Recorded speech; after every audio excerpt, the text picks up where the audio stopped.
السلام عليكم. بدأ الدوري النهارده بالنسبة للنادي الأهلي، لعب أول مباراة له مع النادي المصري، حصد أول 3 بونت.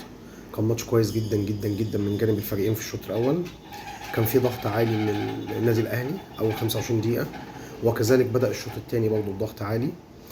الشوط الثاني اتغيرت النتيجة، اتغير الأداء، اتغير النادي المصري خاصة بعد طرد باهر المحمدي.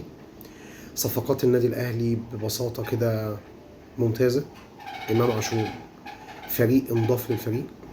رضا سليم لعب كويس جدا، جناح كويس جدا جدا جدا، وفي الناحيه الشمال اثبت ان هو احسن من الناحيه اليمين، خاصه في وجود بيرستاو. بيرستاو دلوقتي بقى جبهه يمين مميزه ومهمه جدا جدا جدا للنادي الاهلي.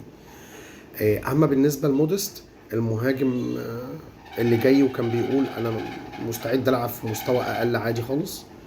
مودست فاضي جدا، لعيب عادي جدا، ولا هو محطة ولا هو شوتنج ولا بيعرف يعمل دريبلينج ولا هو كنترول ولا بيبص يمينه وشماله للعيبة اللي معاه وقت ما بيكون معاه الكورة. مودست بلح. انا بقول السنة دي ما تستنوش حاجة من مودست تماما، وهنشوف. باي.